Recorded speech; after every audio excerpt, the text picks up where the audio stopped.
Everyone, so today we are going to start video of financial management. उसके अंदर आपके important questions भी आएंगे, साथ के साथ हम डिस्कशन करेंगे कि कौन कौन से प्रैक्टिकल और कौन कौन से थ्योरी क्वेश्चंस आपके आ सकते हैं। तो इस वीडियो को स्किप करने का कोई फ़ायदा नहीं है, क्योंकि साइड बाय साइड डिस्कशन होगी and there is no list of questions with me. जो भी होगा मैं आपके सामने लिखूंगी and I will suggest you to open your notepad and pen with you. So सबसे पहले जो क्वेरी आई थी वो थी मार्क्स एलोकेशन की, कि मार्क्स एलोकेशन कैसे होगा फाइनेंशियल मैनेजमेंट के पेपर के लिए। और ये मैं पहले ही क्लैरिफाई कर देती हूँ that this video will applicable to SOL, NC web, regular students, चाहे वो बीकॉम प्रोग्राम के हो, ऑनर्स के हो, whatever the case will be, the marks allocation would be same as well as guidelines are also same. तो मेरे पास guidelines खुली हुई हैं फाइनेंशियल मैनेजमेंट की और सिलेबस भी खुला हुआ है, तो side by side I will tell you all that stuff. Marks allocation की बात करें तो यूनिट 1 आपकी 9 मार्क्स की आएगी। और यूनिट 1 में आपको क्या क्या करना है, सबसे इजी आपकी यूनिट 1 है, ठीक है। उसमें आएगा आपका nature, scope and objectives of financial management, ठीक है। तो ये आपके यूनिट 1 के टॉपिक बनते हैं जिसमें से आपको क्वेश्चन मिलेंगे, और वो क्वेश्चन होंगे क्या वो मैं बता देती हूँ। और जो बी पार्ट है यूनिट 1 का, मैं इसे ए और बी पार्ट में डिवाइड कर रही हूँ, वो है an overview of time value of money, an overview of time value of money, साथ ही रिस्क एंड रिटर्न। तो ये आपका पूरा का पूरा यूनिट 1 है। तो अगर आप तैयारी कर रहे हैं अच्छे मार्क्स लेने की तो 100% आपको इसके प्रैक्टिकल क्वेश्चन भी करके जाने चाहिए, जो आपके टाइम वैल्यू ऑफ मनी के बेस पर हैं। पिछली बार यहाँ से क्वेश्चन आया था टाइम वैल्यू ऑफ मनी के ऊपर, कुछ न्यूमेरिकल क्वेश्चंस भी आए थे।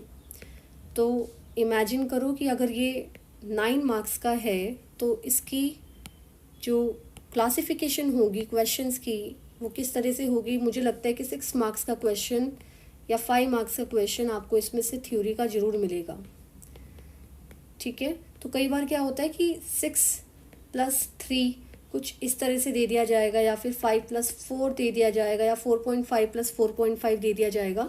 तो एक न्यूमेरिकल क्वेश्चन साथ ही साथ एक थ्योरी क्वेश्चन यहाँ से आने के पूरे चांसेस है। पूरे चांसेस क्या, 100% है ये कि ऐसे आएगा, एक थ्योरी प्लस एक न्यूमेरिकल।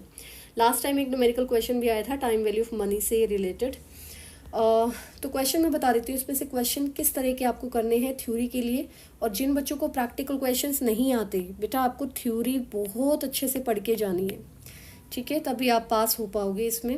वैसे तो फाइनेंशियल मैनेजमेंट का पेपर कंपैरेटिवली इजी होता है जो मुझे लगता है, बट ऑब्वियसली आपकी तैयारी पर डिपेंड करता है कि आप कब से तैयारी कर रहे हैं।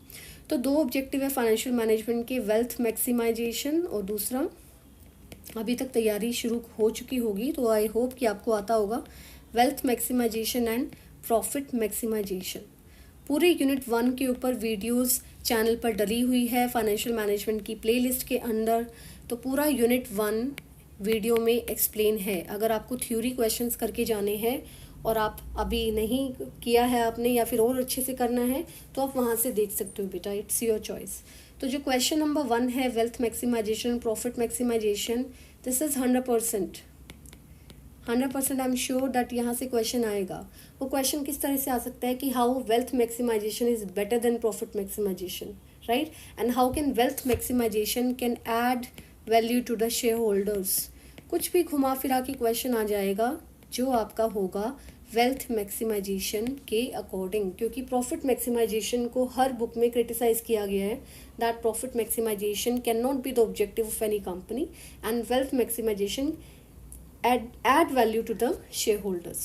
तो आपको ये करना है। I am very much sure कि जब आप इसे वीडियो देख लेंगे, एक बार जाके देख लेना, अगर नहीं किया है तो वरना अपनी बुक में से भी कर सकते हो, जो आपको अच्छा लगे वैसे, तो वहाँ से ये क्वेश्चन कर लेना, ठीक है। कंपैरिजन भी आ सकता है that what is the comparison between wealth maximisation and profit maximisation. तो दोनों में कंपैरिजन आ सकता है। मैंने दोनों ही तीनों क्वेश्चन पेपर्स अभी देख चुकी हूँ मैं, क्योंकि 5th सेमेस्टर में भी था इस बार ये। तो जो 5th सेमेस्टर का फाइनेंशियल मैनेजमेंट का पेपर था और अभी 3rd सेमेस्टर का भी हुआ है, आई गेस ऑनर्स का हुआ है अभी, तो मैं उनके क्वेश्चन पेपर्स देख रही थी तो मुझे ऐसा लगा देख के कि क्वेश्चंस वर डिफरेंट, ठीक है, क्वेश्चंस डिफरेंट थे, डिफरेंट सेट ऑफ क्वेश्चंस थे दोनों के दोनों पेपर्स में। तो अगर यहाँ का पेपर अलग है और यहाँ का पेपर अलग है और काफ़ी ज़्यादा डिफरेंस है, तो मान के चलो कि जब आपका पेपर आपके सामने आएगा तो उसमें भी डिफरेंस होंगी, वेरिएशंस होंगी। तो ऐसे मत सोच के जाना कि सेम क्वेश्चन वहाँ आया तो सेम क्वेश्चन ही आपके पास आ जाएगा। इवन मैं तो ये कहूँगी कि जो क्वेश्चन वहाँ नहीं आया है वो क्वेश्चन आने के आपके पूरे पूरे चांसेस होंगे, क्योंकि कॉपी पेस्ट नहीं हो रहा है इस बार क्वेश्चन पेपर्स में, बहुत डिफरेंस है क्वेश्चंस में। अगर ऑनर्स के क्वेश्चन देखा जाए तो प्रोग्राम में वो क्वेश्चन कुछ अलग तरीके से ही आ रहे हैं, ठीक है। तो ये मान के चलो कि आपका पेपर डिफरेंट होगा, ठीक है। और डिफ़िकल्ट तो मैं फाइनेंशियल मैनेजमेंट को नहीं मानती, totally depend upon your practice, जो आपने किया है। बाकी पास होना यहाँ बहुत आसान है। पास कैसे हो गया आप, यूनिट 1 क्रैम कर लो बहुत अच्छे से, थ्योरी तो आएगी इसमें से, न्यूमेरिकल क्वेश्चन भी आएगा, और न्यूमेरिकल क्वेश्चन इतने मुश्किल नहीं है अगर आपने किए हुए हैं, ठीक है। तो नेक्स्ट हम टॉपिक ले रहे हैं जो वो है आपका over value of time, value of money. इसके ऊपर भी मैंने क्वेश्चन देखा है, इंपॉर्टेंट क्वेश्चन, तो ये करके जाना कि what is the time value of money, how it is important for managers, ठीक है। मैं यही लिख देती हूँ, how it is important for managers to take decisions. ये मैनेजर्स के लिए क्यों इम्पॉर्टेंट है, क्यों उन्हें डिसीजन लेते समय टाइम वैल्यू ऑफ मनी को ध्यान में रखकर चलना चाहिए। तो बहुत इम्पॉर्टेंट है। ऑब्वियसली आज जो आप पैसा लगा रहे हो फ्यूचर में उसकी क्या वैल्यू रहेगी, कितने रिटर्न्स आएंगे, कितनी ऐड वैल्यू जनरेट करोगे, ये बहुत इंपॉर्टेंट है किसी भी मैनेजर के लिए डिसीजन लेते वक्त। इसकी भी वीडियो चैनल पर डली हुई है, या तो आप बुक से करो या फिर आपको वीडियो देखनी है, सुननी है, समझना है तो आप वहाँ पे भी जा सकते हो, प्लेलिस्ट में ये ऑलरेडी गिवन है। इसके साथ ही एक छोटा सा टॉपिक जो दिया हुआ है सिलेबस में, रिस्क एंड रिटर्न। ईजी सा टॉपिक है बिल्कुल। रिस्क और रिटर्न क्या होते हैं, कितने टाइप का रिस्क होता है, सिस्टमैटिक, अनसिस्टमैटिक होता है, और रिस्क और रिटर्न में बैलेंस कैसे किया जा सकता है, ठीक है। Trade off between risk and return. Trade off का अगर आपके पास क्वेश्चन आता है तो घबराना मत। ट्रेड ऑफ का मतलब होता है कि रिस्क और रिटर्न को बैलेंस कैसे किया जाए, क्योंकि कॉमर्स वाले बच्चों के लिए ये एक मंत्र है that higher the risk higher would be the return, and lower the risk lower the return. तो हमें हमेशा यही सिखाया जाता है कि रिस्क जितना ज़्यादा होगा रिटर्न्स उतने ही ज़्यादा होंगे, लेकिन ट्रेड ऑफ कैसे किया जाए, बैलेंस कैसे किया जाए, कितना मॉडरेट रिस्क लिया जाए ताकि आपको मॉडरेट रिटर्न्स मिल सके। तो आप कहाँ कहाँ इन्वेस्ट करोगे, कैसे इन्वेस्ट करोगे, वो एक छोटा सा टॉपिक गिवन है बुक में रिस्क एंड रिटर्न का, वहाँ से आप इसे इजीली कर सकते हो। तो यहाँ से आपका 9 मार्क्स की तैयारी हो जाएगी। अब आगे चलते हैं, बात करते हैं यूनिट 2। यूनिट 2 आपका बहुत इम्पोर्टेंट यूनिट है, कैपिटल बजटिंग डिसीजन। अब यहाँ पे भी 2 तरह के बच्चे होंगे। एक तो वो होंगे जिनके लिए पास होना मुश्किल हो रहा है, उनको बस पासिंग मार्क्स चाहिए। अगर तो आपको पासिंग मार्क्स चाहिए तो इसकी थ्योरी बहुत अच्छे से कर लो, थ्योरी तो आपको आनी चाहिए। और जिन बच्चों को बहुत अच्छे मार्क्स चाहिए उनके लिए तो ऑब्वियसली थ्योरी प्लस प्रैक्टिकल कोई ऑप्शन नहीं बनता है, और इसके प्रैक्टिकल सच में बहुत बहुत ईजी है। तो कैपिटल बजटिंग डिसीजंस में गाइडलाइंस के अकॉर्डिंग जो दिया हुआ है वो है आपके, एक तो कैपिटल बजटिंग प्रोसेस। क्या होता है कैपिटल बजटिंग? अगर मैं आपसे ये पूछूं अभी कि कैपिटल बजटिंग होता क्या है, तो आप क्या आंसर करोगे इसका? पहला क्वेश्चन तो यही आएगा, what is capital budgeting? Capital budgeting means to take long term decisions to invest, long term decisions to invest. तो बहुत सारे बच्चे कंफ्यूज रहते हैं कॉस्ट ऑफ कैपिटल और कैपिटल बजटिंग में। कॉस्ट ऑफ कैपिटल क्या होती है? जो भी आप रेट ऑफ इंटरेस्ट पे करते हो अगर आप लोन लेते हो, ठीक है, और अगर आप मार्केट से पैसा उठाते हो तो आप क्या पे करते हो? आप डिविडेंड पे करते हो। वो बनता है आपका इक्विटी कैपिटल या फिर प्रेफरेंस कैपिटल, ठीक है। ऐसे ही होता है ना, अगर आप डिबेंचर्स इशू कर रहे हो तो आप उसके बदले क्या पे करते हो? इंटरेस्ट। जो भी आप किसी चीज़ के बदले पे करते हो वो है आपका कॉस्ट ऑफ कैपिटल। क्या आप पे कर रहे हो किसी से पैसा लेने के बदले में, ठीक है, वो आपकी कॉस्ट ऑफ कैपिटल है, अपॉर्चुनिटी कॉस्ट ऑफ कैपिटल है। बट कैपिटल बजटिंग क्या है? लॉन्ग टर्म डिसीजन लिया जाए, इन्वेस्ट करना है नहीं करना है, कैसे करना है, आपको रेस्टोरेंट खोलना है या नहीं खोलना है, रेस्टोरेंट खोलना है या फिर लेट्स से एक होटल खोलना है, डिसीजन लेना पड़ेगा ना दोनों में से, वो होंगे आपके कैपिटल बजटिंग डिसीजन। लेकिन कॉस्ट ऑफ कैपिटल जो आप पैसा लेने के बदले में किसी को वापस करते हो, जो रिटर्न्स वापस करते हो, वो होते हैं आपकी कॉस्ट ऑफ कैपिटल। तो बात करेंगे अब यूनिट 2 की। आई होप ये दोनों क्लियर हो गए होंगे काफ़ी हद तक कि कैपिटल बजटिंग और कॉस्ट ऑफ कैपिटल में मोटा मोटा डिफरेंस क्या है। नाउ कैपिटल बजटिंग प्रोसेस के बाद cash flow estimation, cash flow estimation, इसके ऊपर क्वेश्चन आ रखा है, प्रैक्टिकल क्वेश्चन। ठीक है, तो प्रैक्टिकल क्वेश्चन यहाँ पे आया हुआ है। जो बच्चे प्रैक्टिकल करके जा रहे हैं उनके लिए इम्पोर्टेंट क्वेश्चन बनता है, जिसमें आते हैं आपके subsequent cash flows, initial cash flows और आता आपका टर्मिनल कैश फ्लोज। तो ये मैंने देखा है क्वेश्चन पेपर में ये क्वेश्चन आया हुआ है और इम्पोर्टेंट भी है, इसे छोड़ना नहीं है, बेवकूफ़ी होगी इसे छोड़ना। तो ये क्वेश्चन ना बेटा पक्का पक्का करके जाना अपना प्रैक्टिकल क्वेश्चंस में। वैसे तो और करके प्रैक्टिकल आए हुए हैं, जब आप क्वेश्चन देखोगे एग्जाम में तो आपको और में मिलेगा, ऑप्शनली मिलेगा। तो ऑप्शन की अगर हम बात करें कि ऑप्शन में आपके पास क्या क्या आ सकता है, ऑप्शन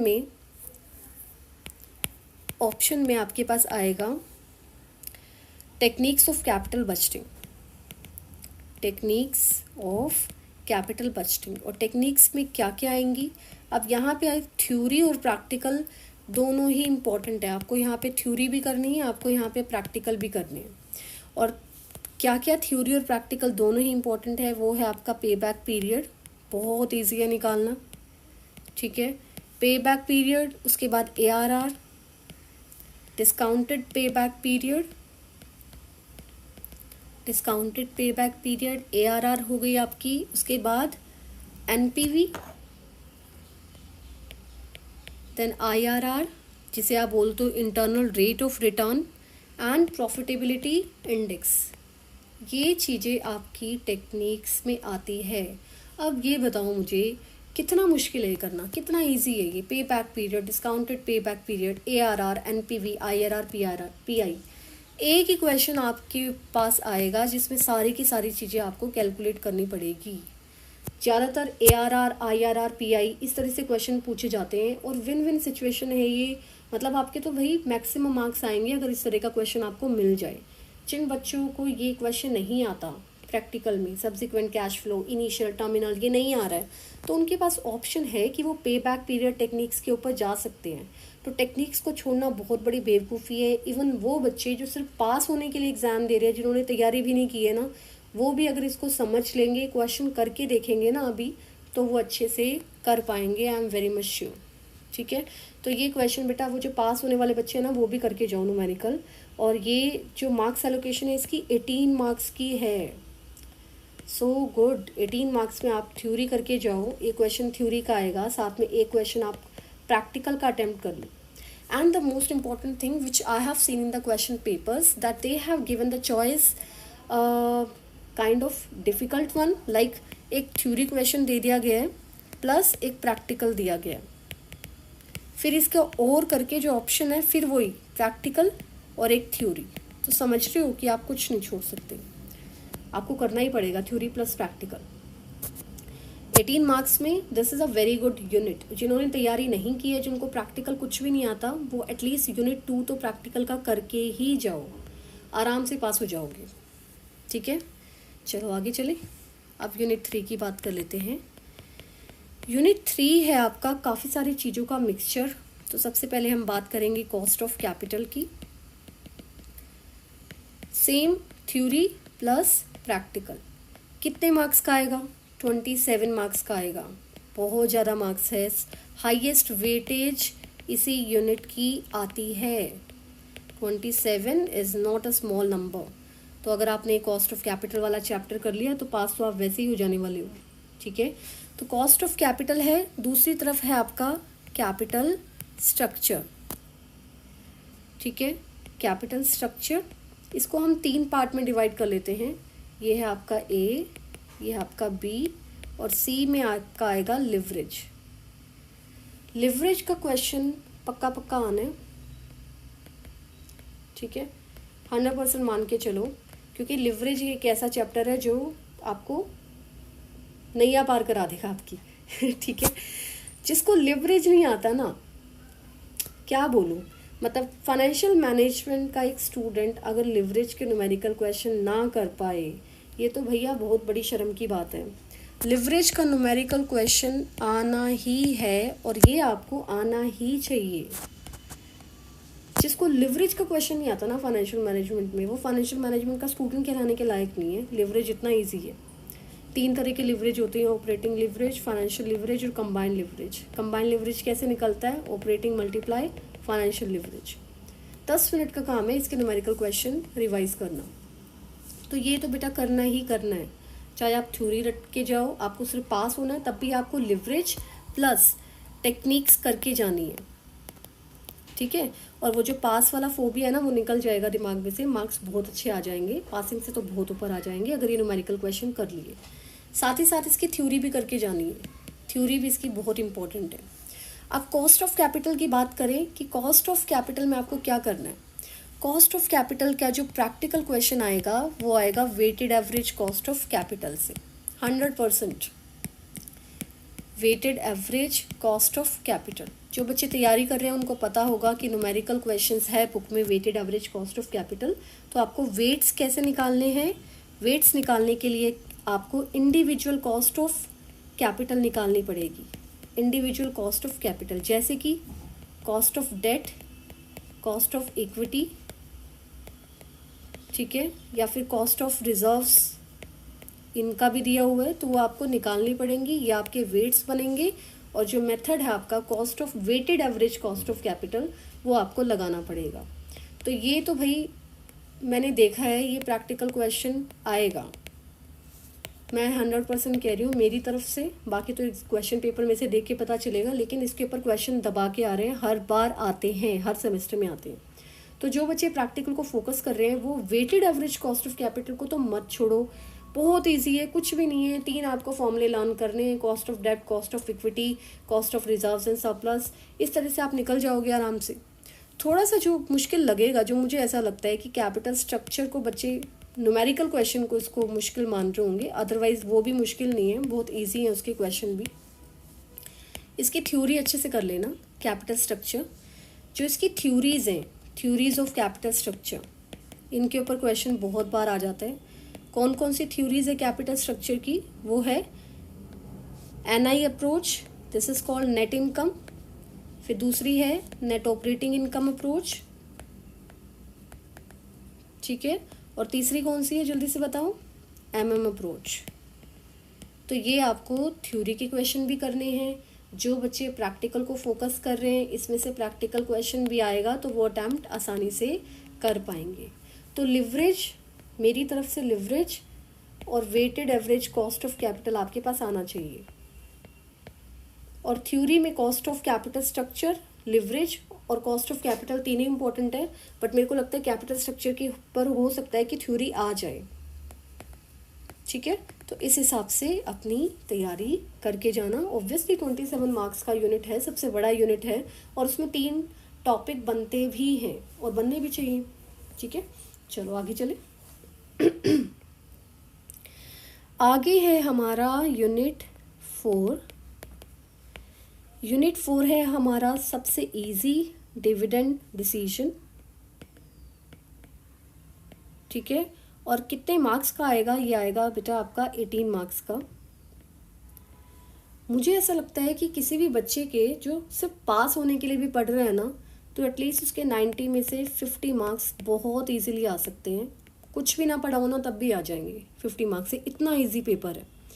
डिविडेंड डिसीजन में 18 मार्क्स का आएगा। 18 मार्क्स में ऑब्वियसली 18 मार्क्स का पूरा प्रैक्टिकल तो नहीं डालेंगे ना, तो थ्योरी तो इसमें आएगी। तो थ्योरी वाले क्या करके जाएंगे, relevance and irrelevance of dividend decision model, relevance and irrelevance of dividend decisions model. कौन कौन से डिसीजन मॉडल्स हैं, आप लोग अपना वाइवा कर चुके हो, प्रैक्टिकल दे चुके हो फाइनेंशियल मैनेजमेंट का, तो इतना तो पता है ना कि कितने मॉडल है, कौन कौन से मॉडल है, जल्दी से बताओ। सबसे पहला कौन सा है? Walter model, Walter's model. जो भी आपको प्रैक्टिकल में क्वेश्चन गिवन थे ना, तो समझ लो कि ऐसे ही क्वेश्चन आपको न्यूमेरिकल में आएंगे, उसी तरह के ही सेम। वॉल्टर्स मॉडल है, उसके बाद गॉर्डन्स मॉडल है, और तीसरा कौन सा मॉडल है? MM model. यही है ना, ठीक है। Walter, Gordon as well as MM model. एक रेजिडुअल मॉडल भी बनता है, वो आपकी बुक में गिवन है, तो थ्योरी वाले वो अच्छे से करके जाना। और अगर हम इसकी न्यूमेरिकल क्वेश्चन की भी बात करें तो न्यूमेरिकल भी तो इसी में से आएंगे ना, वॉल्टर मॉडल से, गॉर्डन मॉडल से और MM मॉडल से। कितना ईजी है ये, बहुत ज़्यादा ईजी है, really it's very easy. 3-4 question book में गिवन है, उन्हीं में से ही बार बार रिपीट हो रहे हैं क्वेश्चन, वही क्वेश्चन बार बार एग्जाम में आते हैं, तो उनको अच्छे से कर लो। थ्योरी तो 100% आएगी, साथ में प्रैक्टिकल भी निकल जाएगा आपका यहाँ से, ट्रस्ट मी। थ्योरी वालों के लिए एक क्वेश्चन बहुत ज़्यादा इंपॉर्टेंट है इसका, वो है, और बच्चे छोड़ के जाते हैं, मतलब वो पढ़ते ही नहीं है इतना इजी क्वेश्चन। उनको लगता है कि ये तो इजी है, पढ़ने की क्या ज़रूरत है, ये तो हम अपने आप से बना के लिख लेंगे। लेकिन ये नहीं पता कि जब क्वेश्चन पेपर सामने आएगा तो यही क्वेश्चन दिखेगा। Determinants of dividend policy, highly important question, तो ये क्वेश्चन तो आएगा ही आएगा। अब हम आगे चलें, बात करेंगे अब यूनिट 5। यूनिट 5 में सबसे इम्पॉर्टेंट जो टॉपिक बनता है, और एक ही टॉपिक है आपका ये, working capital decision. Kindly avoid disturbance outside. Working capital decision कितने मार्क्स का आएगा भाई? ये भी सेम ही मार्क्स का है, 18 मार्क्स का। तो यहाँ भी ऐश होने वाली है, 18 मार्क्स में डिविडेंड, 18 मार्क्स में वर्किंग कैपिटल। थ्योरी के क्वेश्चन तो आएंगे ही आएंगे, ठीक है। तो इसमें भी वही आपका बनता है मिक्सचर, थ्योरी प्लस प्रैक्टिकल। पहले थ्योरी की बात कर लेते हैं कि थ्योरी में कैसे कैसे क्वेश्चन आएंगे। What is working capital? Operating and cash cycle के ऊपर मैंने क्वेश्चन देखा है जस्ट अभी एक क्वेश्चन पेपर से, कि ऑपरेटिंग कैश साइकिल्स क्या होती है, how it is important, what is importance of operating cash cycles, and how it is determined in working capital requirements. ये क्वेश्चन था, how it is determined in working capital requirements. लिख लो बेटा ये, मैं क्योंकि पूरा नहीं लिख पा रही हूँ अभी, तो आप लिख लो, ठीक है। तो ये क्वेश्चन आपका थ्योरी क्वेश्चन है।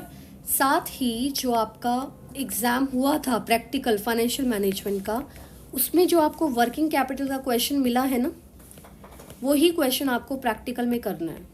सिमिलर क्वेश्चन, वही क्वेश्चन आएगा, उसी तरह का ही क्वेश्चन आएगा।